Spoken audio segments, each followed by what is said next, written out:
Tuhan adalah gembalaku, takkan kekurangan aku. Ia membaringkan aku di padang berumput hijau. Saudara-saudara yang terkasih di dalam Kristus, selamat pagi. Salam jumpa lagi dalam Sabda Siap Saji.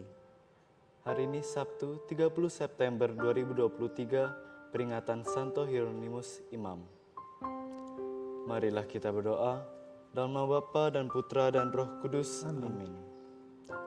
Guru abadi Kristus Tuhan kami, satu-satunya guru bijaksana yang menyampaikan sabda kehidupan kepada insan. Dengarkanlah kami gembala sejati, semoga gereja Kau beri cahaya, supaya rela menyiarkan warta kabar gembira. Kau beri kami pujangga teruji, yang menerangi budi serta hati, supaya kami lebih menyelami kasih ilahi.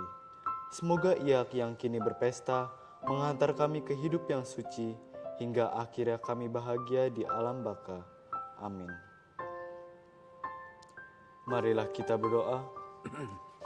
Allah sumber pengetahuan dan kebenaran, dalam hati Santo Hieronymus Imammu telah Kau tanamkan cinta mesra terhadap kitab suci. Semoga umatmu semakin menimba kekuatan dari sabdamu dan mendapatkan sumber kehidupan di dalamnya. Demi Yesus Kristus, Putramu dan pengantara kami yang hidup kini dan sepanjang masa. Amin. Tuhan bersamamu Dan bersama rohmu. Inilah Injil Yesus Kristus menurut Lukas. Dimuliakanlah Tuhan. Lukas 9 ayat 43b sampai dengan 45. Semua orang heran karena segala yang dilakukan Yesus. Lalu Yesus berkata kepada murid-muridnya, dengarkan dan camkanlah segala perkataanku ini. Anak manusia akan diserahkan ke dalam tangan manusia. Mereka tidak mengerti perkataan itu, sebab artinya tersembunyi bagi mereka, sehingga mereka tidak dapat memahaminya, dan mereka tidak berani menanyakan arti perkataan itu kepada Yesus. Demikianlah sabda Tuhan. Terpujilah Kristus. Selamat pagi Radit. Selamat pagi Romo. Romo, saya mau tanya nih, kira-kira Injil Lukas pada hari ini tuh bercerita tentang apa, Romo? Soalnya singkat sekali. Selamat pagi para pirsawan dan Radit dan kawan-kawan serta keluarga di rumah masing-masing.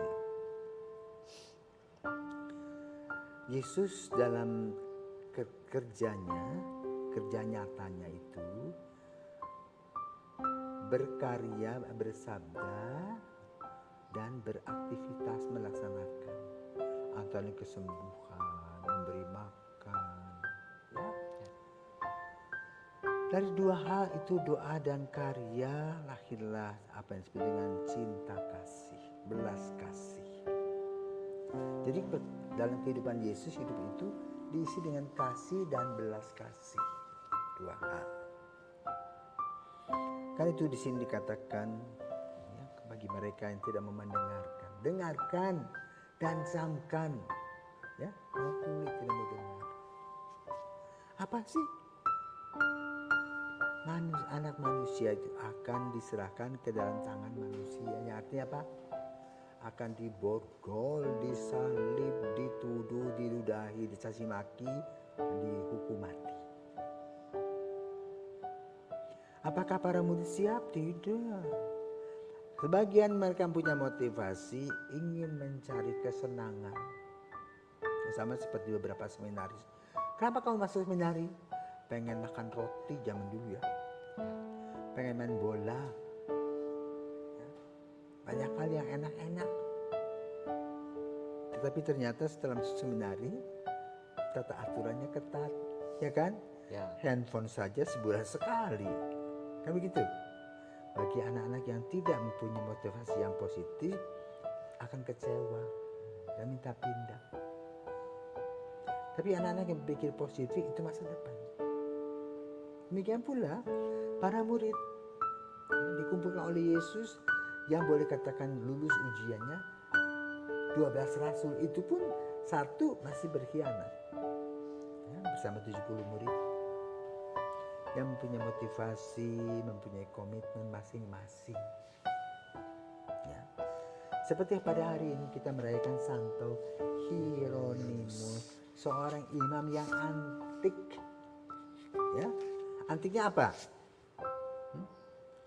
Dia awalnya cuek bebek dengan Tuhan, seorang yang kafir, tidak mempercaya sama Tuhan.